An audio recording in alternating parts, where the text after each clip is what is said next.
All right, strap in, because today we're diving deep into some seriously potent stuff. We're talking power. And you guys picked some intense reading. Oh yeah, this one's a classic. Robert Greene's 48 Laws of Power. This book's like a guide to the strategies people have used throughout history to, well, gain and keep power. It's fascinating and honestly a little unnerving how relevant it still is today. Right. Like, reading it is kind of like getting this X-ray vision into how power dynamics work everywhere, from ancient empires to, like, The Office. All right, so law number 1 is never outshine the master. This one's all about, like, managing egos. Yeah. Especially when you're dealing with someone who's, higher up the ladder than you. Yeah. Greene uses the story of Nicolas Fouquet, this finance minister in the court of Louis XIV, the Sun King, to make the point. Fouquet, he throws this crazy, lavish party, like insanely extravagant, thinking he's honoring the king. But Louis, he's all about his image. Exactly. And Fouquet's party makes Louis look, well, less impressive by comparison. So Fouquet ends up in prison. Yeah, not for any actual crime, just for making the king feel insecure. Ouch. Right. It's like a brutal lesson in understanding the limits of ambition. You got to know how to climb the ladder without, stepping on the wrong toes. Okay, law number 2 gets a little darker. Use enemies to enhance your reputation. So, like, having enemies can actually be good for you. Well, think about it. When there's, like, a common enemy, people tend to stand together. Exactly. Yeah. It creates this us versus them thing. Greene talks about Mao Zedong, who, facing this powerful enemy in Japan. He used that conflict to, like, strengthen his own position. Right. He became the protector, the strong leader against a threat. Okay, but how do you, like, choose your enemies? That's the thing, right? It's strategic. You got to choose the right enemy, someone who makes you look good by comparison. Yeah, someone who unifies your side against a common threat. This one feels kind of Machiavellian. Oh, definitely. And it makes you think, like, how far is too far? Right. When does this become, like, manipulating people into conflict? Big questions. Okay, ready for some deception? Always. Law number 3, conceal your intentions. This one feels very relevant in our world of, like, social media and curated images. Oh, yeah. Everyone's putting on a show. Yeah. But Greene goes way back for this one. He talks about Otto von Bismarck, this Prussian statesman. Who was, like, pretending to be something he wasn't. He played the pacifist, all while working to unify Germany and ultimately start a war. Whoa. So it's not just about hiding what you want, It's actively misleading people. So is this ever justified, you think? Like, is this kind of deception? Unnecessary evil in the game of power. Yeah. It's a tough one. And Greene uses this really interesting example from the world of con artists. Okay, tell me more. There's this guy, Yellow Kid Weil, legendary con man. What did he do? He'd swindle people with, like, these crazy schemes, like a machine that could print money. And people believed him. He was so convincing, so sincere. He was a master of deception. So law number 3 is basically be careful who you trust. Exactly. Learn to see through the smoke and mirrors. Okay, onto a more practical one, maybe. Law number 4 is concentrate your forces. This feels applicable to, like, everything. It's about focus, Yeah. right? Not spreading yourself too thin. Greene uses the Rothschild banking family as an example. They were, like, super powerful. Yeah, and it wasn't just about their wealth. It was about their unity, their shared purpose. They concentrated their power. So it's not just about having power, it's about using it effectively. Yeah, like focusing your energy on what matters. Right, and he contrasts this with Cesare Borgia, who put all his eggs in one basket, relying on his father, the Pope. And when his dad died, his power vanished. Gone. Poof. So diversify your portfolio. Got her. In everything. Career, investments, even friendships. Okay, law number 5 is sneaky. Control the options. So, like, manipulating choices. It's the art of the false choice, making it seem like people have a say. When really you're controlling the outcome. Exactly. Greene talks about Ivan the Terrible, who offered his people this choice. Either he abdicates, leading to chaos, or he rules with absolute power. Heads I win, tails you lose. Wow. And it happens everywhere. Think about, like, marketing. Yeah. Companies are always doing this. Presenting us with these options that, like, lead us to buy their product. Exactly. Making us think we have a choice when. We don't really. Maybe not as much as we think. Okay, this one's making me paranoid. Just a little bit. Okay, law number 6. This one's a little uncomfortable. Hit me. Discover each man's thumbscrew. Ouch. It's about understanding people's weaknesses. And using that against them. Not necessarily exploiting them, but recognizing that everyone has vulnerabilities, knowing what makes them tick. Okay, I see how this could be useful. Greene uses the example of Joseph Duveen, this art dealer. He'd research his clients obsessively. To figure out what they'd buy. Exactly. He knew how to tailor his pitch perfectly. Yeah. Because he understood their desires, their insecurities. So knowledge is power, but it's also a slippery slope, right? Like, where do you draw the line between persuasion and manipulation? yeah. And Greene brings up Beau Brummel, this faction icon, who made a fatal mistake. What did he do? He mocked the Prince of Wales's appearance, made fun of his weight. Oof. Big mistake. The prince was not amused. Brummel's career was over. Oh, know your audience. And be careful whose buttons you push. Okay, this next one feels especially relevant today. Law number 7. Create compelling spectacles. Oh, yeah. We're living in the age of the spectacle. Greene uses Cleopatra's grand entrance into Tarsus as an example. She knew how to make an entrance, right? She sailed in on this golden barge, dressed as Aphrodite, surrounded by beautiful attendants. It was pure theater. She understood the power of image. Exactly. And it made her seem even more powerful, more divine. And we see this all the time now. Oh, yeah. Social media, marketing, politics. It's all about creating an image, a brand. It makes you wonder how much of what we see from powerful people is just a carefully crafted facade. Exactly. Okay, law number 8 gets a little bit sneaky. Lay it on me. Stir up waters to catch fish. Ooh, this is a good one. This is about being provocative. Well, yeah, but strategically so. You provoke your opponent into making a mistake. Right. You stay calm, they get flustered, you win. Greene talks about Harry Houdini, the magician. Okay, I'm intrigued. Houdini, he was a master of this. He'd purposely reveal a supposed weakness. To make his opponents overconfident? Exactly. Like in his famous handcuff duel with Clopini. Wow. He tricked Clopini into thinking he had figured Houdini out, and then boom, Houdini escapes. It's all about psychology. Understanding how to use your opponent's emotions against them. I feel like I need to play more chess or something. It's a good game for learning strategy. Okay, law number 9 is a bit more, I don't know, positive. Let's hear it. Work on the hearts and minds of others, so like winning people over. Persuasion, yeah. But in a subtle way, not through force or threats. Okay. Greene uses this great story about Kuriyama Daisen, a Japanese tea master. I love tea. Daisen, he really wanted this specific painting. So did he just buy it? Nope, he was way more clever. He orchestrated this whole social situation where the owner felt compelled to give him the painting as a gift. Exactly. He appealed to the owner's vanity, his desire to be seen as generous.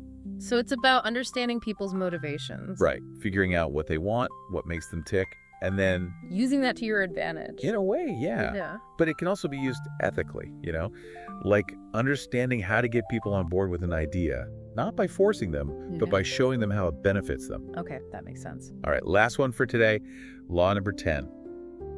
Preach the need for change, but never reform too much at once. This one feels particularly relevant these days. Oh, absolutely. The world's changing so fast, right? And people, we generally resist change, especially when it's big and sudden. So, take it slow. Greene uses the example of King Henry VIII, who broke from the Catholic Church. To get a divorce. Right. He got what he wanted, but it caused massive upheaval. Wars, religious persecution, the whole thing. So change is inevitable, but handle with care. Don't rock the boat too hard, too fast. Think about, like, when you try to change a habit or you're trying to implement a new system at work. If you push too hard, people resist. Exactly. You got to bring people along, show them the benefits, make them feel like they're part of the process. This is deep. Right. We're just getting started, though. We're back, digging deeper into the 48 laws of power. This book really makes you think about how power works everywhere. It's like a secret code book for understanding, like, human behavior, especially when ambition and, manipulation are involved. Okay, so law number 11 is learn to keep people dependent on you.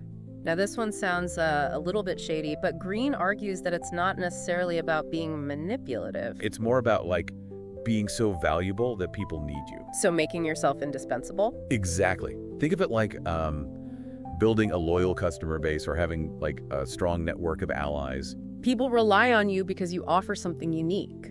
Right. And Greene uses this crazy example from Byzantine history. Okay, hit me with it. There's this emperor, Michael III, and he chooses his friend Basilius as his, like, top advisor. Gives him all this power and wealth, even though honestly, Basilius wasn't really qualified. Sounds like a recipe for disaster. It was.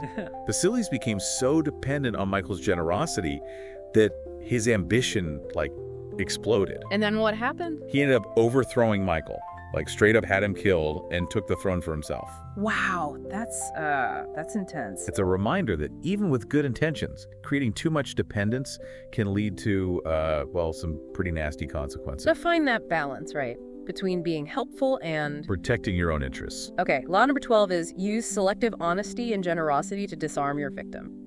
This one sounds like a straight out of a con artist's playbook. Well, yeah, it can be used that way. It's about, strategic kindness, using it to lower people's defenses. So a calculated act of generosity to gain someone's trust. Exactly. And Greene uses this amazing example, Count Victor Lustig. Wait, is that the guy who sold the Eiffel Tower? That's the one. Not once, but twice.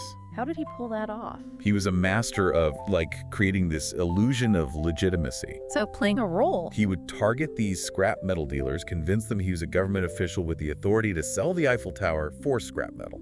No way. And people believed him. They did. He used forged documents, staged these elaborate meetings, made the whole thing seem totally legit. So it's like honesty as a weapon. In a way, yeah.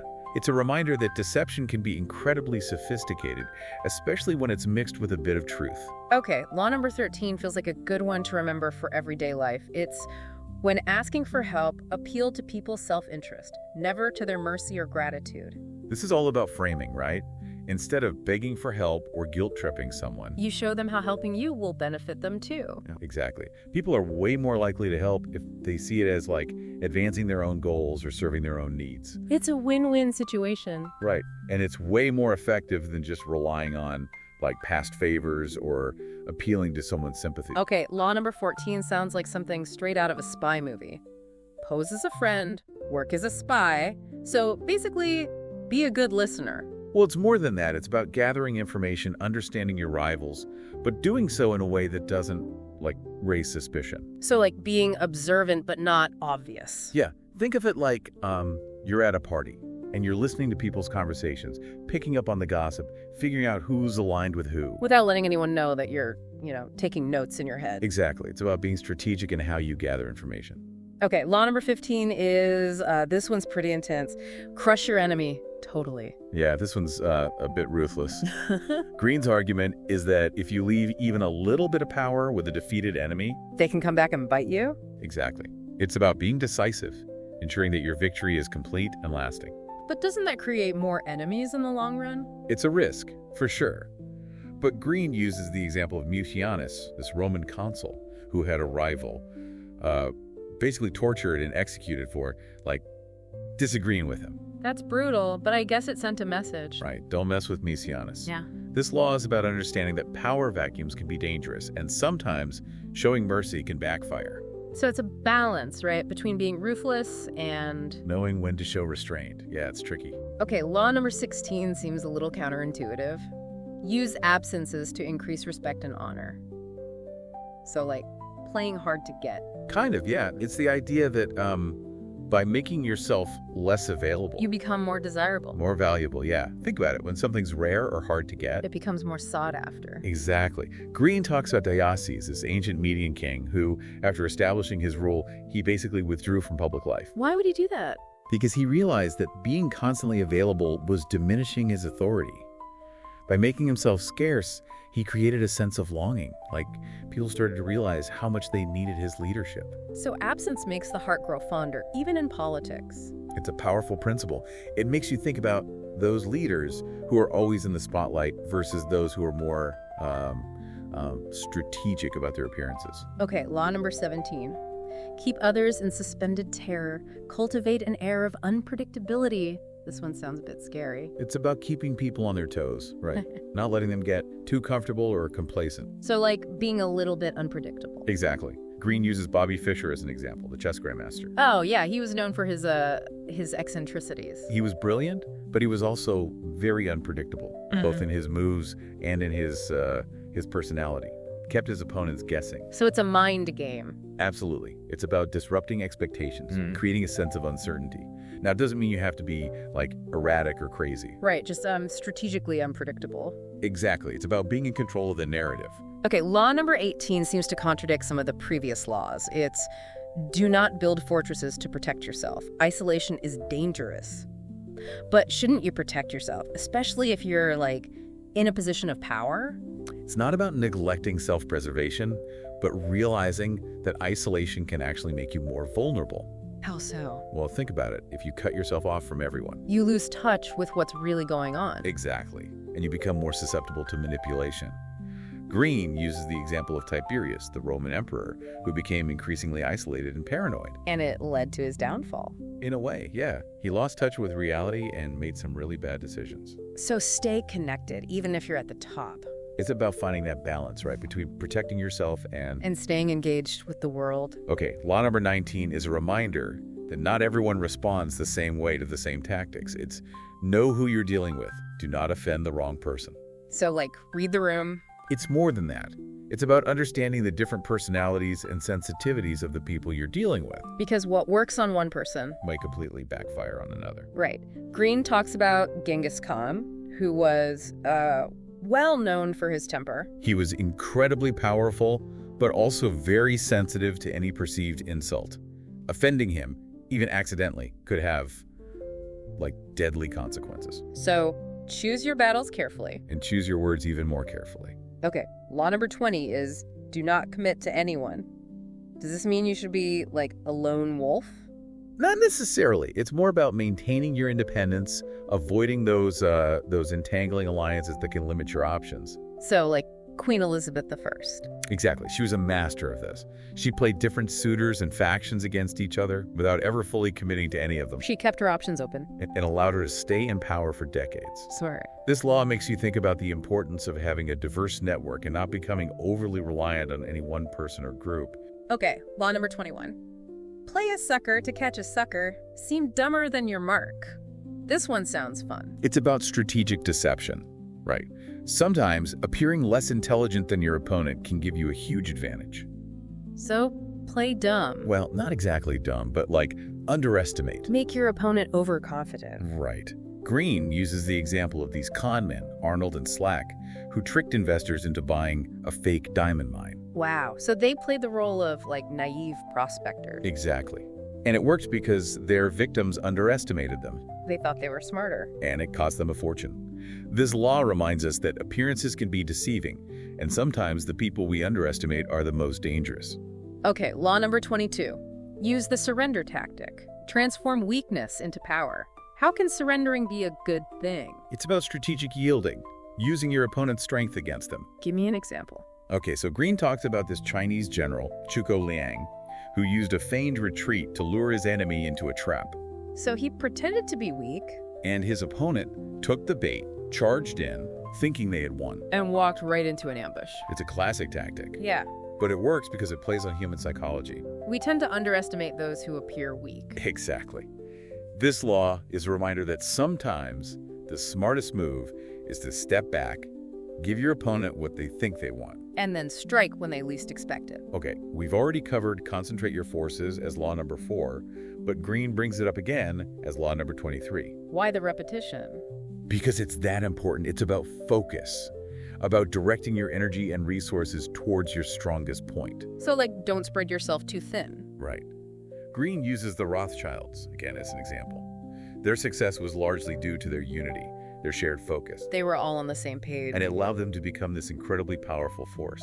Okay, law number 24 is all about navigating the world of, like, courts and power brokers. It's play the perfect courtier. What does that even mean? It's about understanding the unspoken rules of the game, the social cues, the power dynamics. So, like, being charming and diplomatic. Yes, but also discreet and observant. Yeah. You have to know how to present yourself, make the right connections, but also avoid stepping on anyone's toes. It's a delicate dance. It is. Yeah. And it requires a lot of skill and a bit of luck. Okay, we're going to jump ahead a bit to law number 35, which is master the art of timing. Timing is everything, right? It feels that way. Greene breaks it down into 3 types of time: long time, forced time, and end time. Okay, I'm intrigued. Explain those to me. Long time is all about patience, waiting for the right moment to act. Forced time is about disrupting your opponent's rhythm, creating a sense of urgency, making them make mistakes. And end time. That's about executing your plans swiftly and decisively when the opportunity presents itself. He uses the example of Joseph Fouché, Napoleon's minister of police. He was a powerful guy. He was, and he survived multiple regime changes because he understood timing.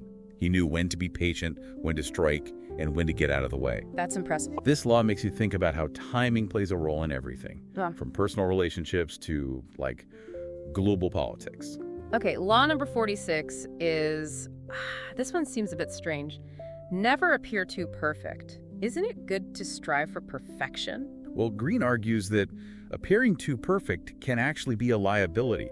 It can make you a target. Because people get jealous? Envy, resentment, suspicion. So it's like, don't make yourself stand out too much. He uses the example of ostracism in ancient Athens. Citizens could vote to banish anyone they perceived as too powerful, too successful, or too perfect. Wow, so it's like perfection was a threat. In a way, yeah. It's a reminder that sometimes it's better to blend in, to downplay your strengths, to avoid drawing too much attention to yourself. Especially if you're already in a position of power. Exactly. This law makes you think about the balance between striving for excellence and not making yourself a target. Okay, law number 47 is all about knowing when to stop. Greene says, do not go past the mark you aimed for. In victory, learn when to stop. So quit while you're ahead. It's about recognizing that victory can be intoxicating, and that it's easy to get carried away, to push too far. And end up losing everything you gained. He uses the Spartans as an example. They were incredibly powerful, but after defeating Athens, they overextended themselves, became arrogant. And it led to their decline. It's a reminder that even the most successful people and empires can fall if they don't know when to stop, when to consolidate their gains. Okay, and finally, we've reached the last law, law number 48. Assume formlessness. This one sounds a bit mystical. It's about adaptability, about being flexible, about avoiding rigid structures. So going with the flow. Greene uses the analogy of water, which can adapt to any shape, overcome any obstacle by flowing around it. It's about being fluid, not getting stuck in your ways. Exactly. In a world that's constantly changing, those who can adapt have a huge advantage. It's about being open to new ideas, new possibilities. This law makes you think about those individuals and organizations that have thrived because they were willing to evolve, to embrace change, to constantly innovate. It's a powerful reminder that, in the end, adaptability might be the most important quality for achieving lasting success. And that wraps up our deep dive into Robert Greene's 48 Laws of Power. We've covered a lot of ground today, from managing egos to creating spectacles to knowing when to quit while you're ahead. It's a lot to process, but hopefully it's given you some insights into how power works, both in history and in our everyday lives. Remember, understanding these laws doesn't mean you have to use them, but it definitely makes you a more aware, more discerning, and hopefully more ethical player in the game of power. Power is a tool. It can be used for good or for ill. The choice is yours. Use it wisely. And keep those source materials coming, because we've got a whole world of knowledge out there waiting to be explored. And we're back for the final part of our deep dive into the 48 Laws of Power. Whew, we've covered a lot of ground. I know, right? It's a lot to take in, but these last few laws are some of the, maybe the most subtle. Subtle but powerful. Okay, law number 25, recreate yourself. So this isn't about, being fake, necessarily. It's more about understanding how you present yourself to the world, like crafting an image. A persona. Yeah. And Greene uses this really interesting example, Aurore Dupin. Ooh. She's better known by her pen name, George Sand. She was a writer back in the 1800s, and women faced a lot of limitations. Especially in, the literary world. Right. So what did she do? She adopted a male persona, wore men's clothing, smoked cigars, even changed her name to George Sand. Wow, that's bold. It was. But it allowed her to move more freely, to get her work published, to be taken seriously. So sometimes you gotta, bend the rules a bit. Or break them. It makes you think about, how much of our identity is what we project versus who we really are inside, That's a good question. Okay, law number 26. Keep your hands clean. Sounds pretty straightforward. It is, but it's trickier than it sounds. Yeah. It's about maintaining a spotless reputation, avoiding anything that could be used against you, especially if you're in a position of power. So no scandals. Exactly. Greene uses Cesar Borgia as an example again, which, not surprising. Borgia was not known for his good deeds. Right. So he had this lieutenant, Ramiro de Orco, who was in charge of, conquering this region of Italy. And de Orco was brutal. Incredibly brutal, effective, but really cruel. And it made Borgia look bad. So when it was time to consolidate his power, He got rid of de Orco. he had him publicly executed. And he made it seem like he was doing it out of mercy, like he was getting rid of a tyrant. But really, It was all about protecting his own image. exactly. It's a classic power move. Okay, law number 27 is play on people's need to believe to create a cult-like following. So basically, start a cult. Well, not exactly. It's more about understanding the psychology of belief, how people are drawn to leaders who offer a sense of hope, of purpose. Especially when times are tough, right? Yeah. Greene argues that, vagueness, simplicity, repetition. Those are the keys to building a devoted following. They can be, yeah. Because when your message is vague, People can project their own beliefs onto it. right, they fill in the blanks with what they want to hear. This is how, some leaders throughout history have, Gained so much power. it's a reminder to be critical thinkers, to question what we're told, even if it sounds appealing. Okay, law number 28 is enter action with boldness. This one's about taking the initiative. Yeah. Right, not hesitating. Greene brings back Victor Lustig again, the guy who sold the Eiffel Tower. Makes sense. He was nothing if not bold. His audacity was part of what made him successful. He had this confidence, this swagger. So fake it till you make it. Well, it's more than just faking it. It's about believing in yourself, in your vision, and then acting decisively. Okay, law number 30. Make your accomplishments seem effortless. I like this one. Me too.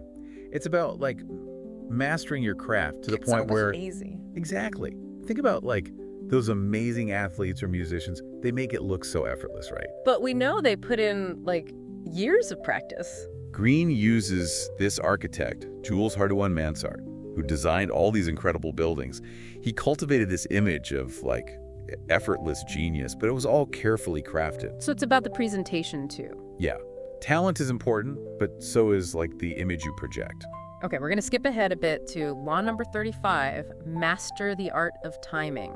Timing is everything. Truly. Greene talks about 3 types of time: long time, forced time, and end time. Okay, break those down for me. Long time is about patience, waiting for the right opportunity. Forced time is about disrupting your opponent's timing, creating a sense of urgency, and then... And time. That's when you strike. Decisively. Greene uses Joseph Fouché, Napoleon's Minister of Police, as an example. He survived all those crazy power struggles because he knew how to play the timing game. He knew when to act, when to wait, when to get out of the way. Exactly.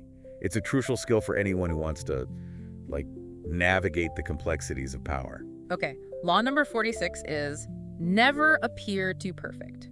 I feel like we've talked about this before, the whole, don't outshine your master thing. It's a similar idea, but this one's more about, the dangers of perfectionism. How so? Well, when you appear too perfect... People get jealous. Yeah. It breeds resentment, suspicion. Greene talks about ostracism in ancient Athens. They would literally banish people who were seen as too powerful, too successful.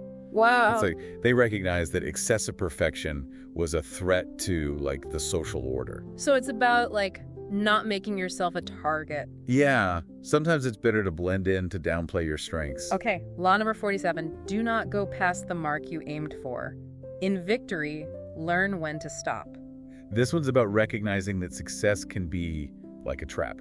How so? Well, it's easy to get carried away, to become overconfident. You achieve one goal, and then you immediately set your sights on the next and the next. And you lose sight of what really matters. Yeah. Or you overextend yourself, and it all comes crashing down. Greene uses the Spartans as an example. They were so focused on military dominance that they, forgot about everything else. And it led to their downfall. Exactly. It's a good reminder for all of us, to know when to stop, to appreciate what we've achieved. Okay, last one, law number 48, assume formlessness.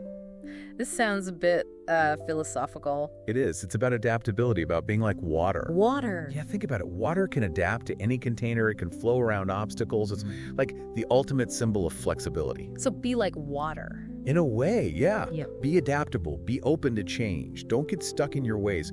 Because in a world that's constantly changing, the ability to adapt is essential for survival, let alone success. So there you have it, the 48 laws of power. From managing egos to creating spectacles to assuming formlessness, it's been quite a journey. It has. We've covered a lot of ground, explored some pretty, let's say, morally ambiguous territory. Yeah, some of these laws are definitely a little bit unsettling, but I think that's what makes them so fascinating. Absolutely. Because they force us to confront the realities of power, how it's used, how it's abused, and how we can all become more aware of the power dynamics at play in our own lives. And remember, knowing these laws doesn't mean you have to use them. It's more about, like, understanding the rules of the game. So you can make your own choices. Exactly. So thank you for joining us on this deep dive into power. And keep the suggestions coming because we've got a whole world of fascinating topics out there waiting to be explored.